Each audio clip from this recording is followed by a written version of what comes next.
Right guys, welcome back. So sorry for the little delay in uploading the final part of the flooring project. This is going to be the fourth and final video in the series, and in this video I'm going to be adding the quarter round trim or beading, whatever you want to call it, around the perimeter of the rooms and along the hallway, just to cover up the expansion gap, and it just finishes the job off nicely. So I'm going to show you how I do it, so enjoy the video. So one more thing I wanted to point out before we get into the video. Some of you might be wondering why I've gone for white beading and not dark to match the floor. So my original intention was to purchase the dark beading to match the flooring, but when I added it to basket for delivery, for some reason they didn't deliver the darker one, and not only that, they didn't have enough stock. Even when I searched at 3 other local stores, they didn't have enough stock combined across the 3 stores. So in the end I looked at the white, and for some reason they delivered a white but not the darker one, but I don't know. So in the end I thought the white would look alright against the white skirting boards, and as the job needed to be done, I'd go with that. So let me know what you think in the comments, whether you like it or not. Like I say, it wasn't my first choice, but I think it turned out alright in the end. Right, so I'm just going to show you how I fit beading. It's fairly straightforward. It can be a little bit confusing with knowing which way to mitre the ends, but once you get your head around it, it's a really simple process. So if you look at the end of the beading, you'll notice there's no coating. So if you was to just start the beading like that, you'd obviously see the end part. So the best way to do that, you can see that this skirting board actually sits slightly further forward than the door frame itself. So I've cut the return slightly larger, and basically what that's going to do, once you position that, that'll go on there like that. I'll just get it to line up some more, and that just makes the job look a lot neater, and you don't see any of the bare MDF.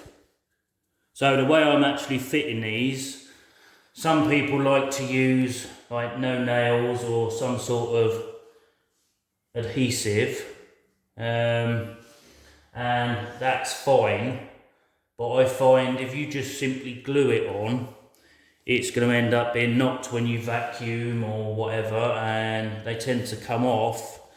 So what I'm going to be doing is using some 18 gauge nails to actually pin it to the skirting board, and the nails will actually hold it well enough, and you don't really need the adhesive on top. The only parts I'm actually using the adhesive on is for the mitered corners, and to glue those in place I'm using some Star Bond CA glue and some accelerator. This stuff is absolutely brilliant, but make sure you get the pieces lined up, because if you stick them in the wrong place, you ain't got a hope in hell of getting them apart.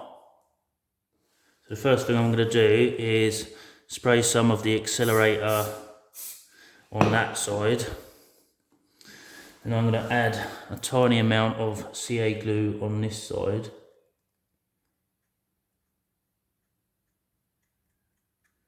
It's worth taking your time with this, because like I say, if you get it in the wrong place, this glues pretty much instantly.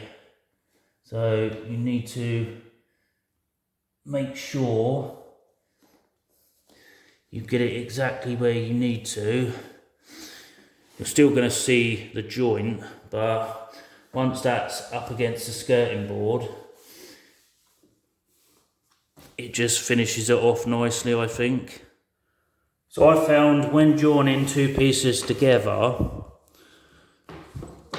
it doesn't really make a lot of difference whether you butt the joints together, or you put a 45 on both ends and put them together like that. I find the gap, these haven't been cleaned up at the end, but if you was to put a tiny little amount of cork in there, you're not going to see the joint, whether you do a butt joint or a 45. A lot of people prefer doing the 45, but I've used both on this project and you can see them both. So to me, it doesn't really matter.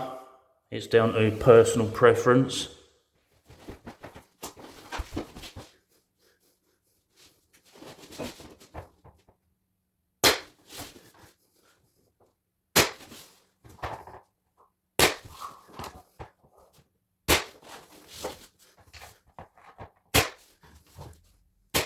So those of you that have seen my other videos, especially the ones where I've been working on awkward angles and things, you'll know that I am absolutely useless when it comes to angles. So I bought myself a metal laser engraved miter saw protractor, and I have to say, for like external corners and internal corners like this, they have been spot on every time. All you do is put it in the corner, push it up against the skirting board where the beading's going, and then take it out, and you'll see from, you might be able to see from there, that that is a perfect 45. So I know to cut that corner at 45. So to do this corner, I need to miter it the opposite way, and then I can push that right in the corner and then mark out how long I need it. Obviously it's longer than I need at the moment. I've cut a 45 on that end. So I'm going to cut the miter for that corner, and then I'll probably cut it slightly oversized because you don't want to be cutting it undersized. You can always take a bit off, but it's not as easy to add material. So now I can push that right into the corner where it's going to go, and I want to measure it to that point, the top of the miter on this end. So what I'm going to do is I'm going to mark it slightly over length, because it's easy to take some off. I'll put a little line so I know which way I've got to cut that. So I like to creep up on the cut a little bit at a time, because that way you should be able to get it spot on, and that is perfect.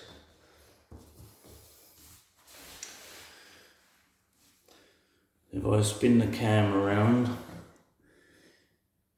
you'll see by putting a 45 on the joint, I mean you can still see it.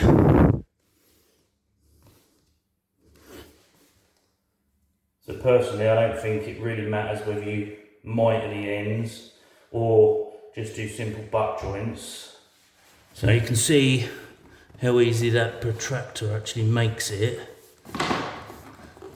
I mean, you can still see the joint. You're always going to see the joint, but the angle is spot on.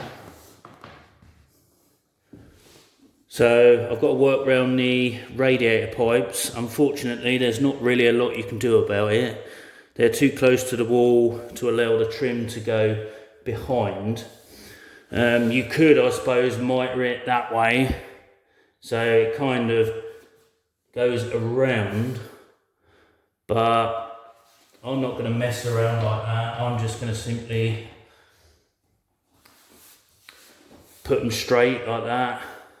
I mean, if you wanted to kind of cover these holes up, you could get some those little pipe protectors, and then you can fit that on. You'd probably have to cut it a little bit, but unfortunately with things like this, there's not really a lot you can do other than cut round them. But I'm simply just gonna buy it up either side of the pipe, and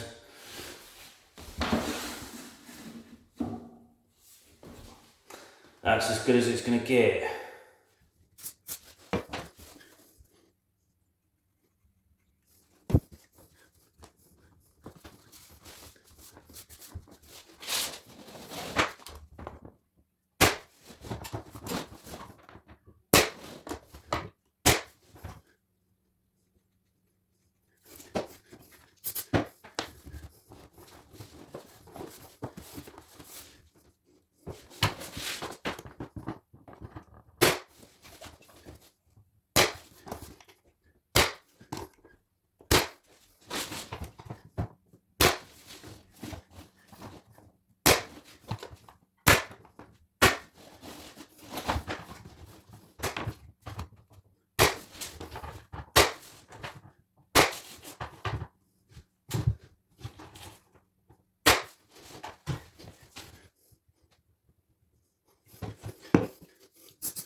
So in this corner, because I've got this gap which runs onto the door frame, I can't just finish it like that. So I'm going to have to cut a mitre on the end of this, and it's always a good idea to draw a line so you know which way the mitre needs to be cut, because it's easy to cut the wrong way. And then I'm going to have to put a little short piece in, and then a normal 45-degree return. Right, so that bit's going to go in like that. That bit's going to go in there. Oh, wrong way. Going to go in like that. And then this tiny little piece just finishes it off.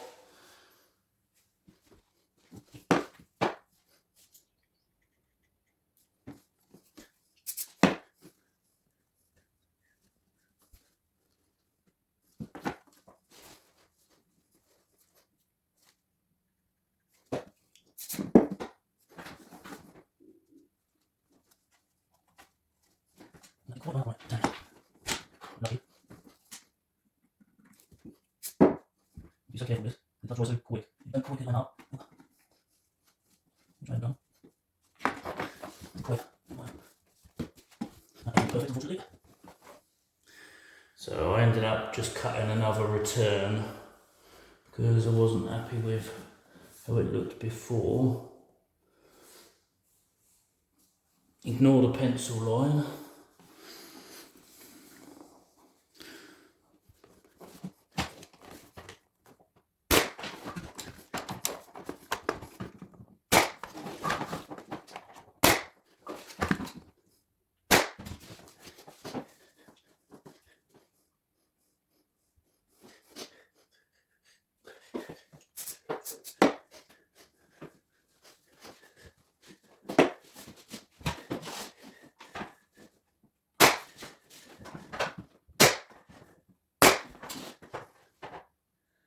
Right, so final walk round. I am going to, where you can see slight gaps, I am going to add some caulk just to kind of tidy the little gaps up. But overall,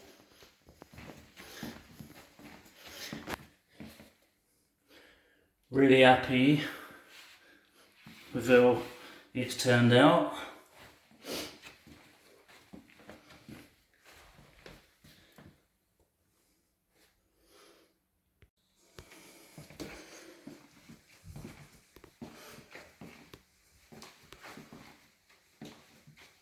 Have to excuse the mud and that on the floor. It does need a proper mop.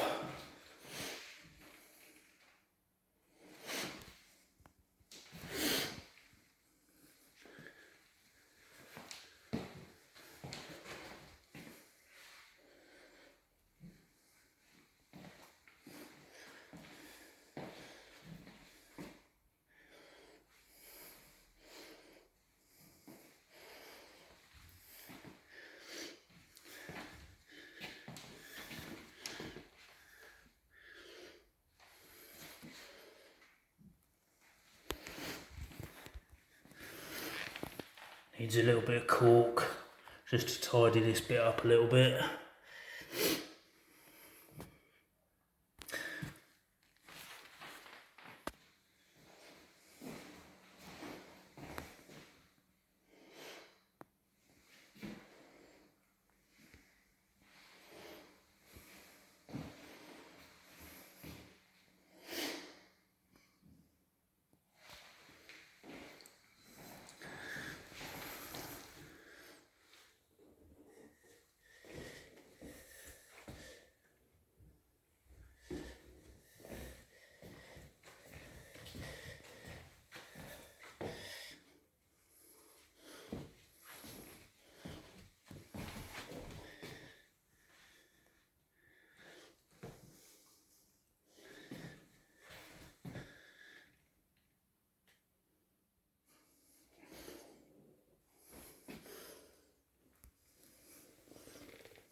Right guys, well, that's the job finished. I'm really happy with the way it turned out. So let me know in the comments what you guys think. I hope you've managed to pick up some helpful tips that may help you in the future if you ever plan on having a go at installing laminate flooring. I'm not an expert. I know it wasn't a full tutorial on how to do it, but I hope that some of the tips and tricks that I showed along the way might actually give some people some confidence to have a go yourself and yeah, give it a go, because you too can do it. If you see anything you like on this channel, or it's your first time here, then why not consider subscribing, and if you tap the bell icon you'll be notified of all my future uploads. We do everything on this channel, or I do everything from DIY related tasks to woodworking or tool reviews. So if that's the sort of thing you like, then yeah, consider subscribing. Right, well, as always, I appreciate you guys taking the time to watch the videos and for the positive comments that you leave. It does help me. It does encourage me to make more videos and keep striving to make better videos and improve my skills. So if you like the video, don't forget to smash the like button, leave a comment, let me know what you think of the flooring, and until the next video, stay safe and you'll see me in the next one. Cheers for watching guys. Originally I was going to go with the dark beading to match the flooring, but when I added it to my basket for delivery, for some reason they didn't deliver the dark beading, and not only did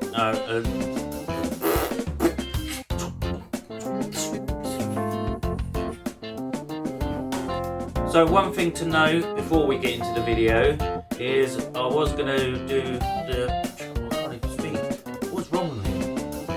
Just one more thing to point out before we get into the video, and basically blah blah blah. So I just want to point out, originally that's what I would have done, but obviously, here I go again, obviously, sick of that word, I would have done it the same colour as the floor, but due to the fact, one, they didn't deliver the darker one, which was, to me, really strange, and two, obviously,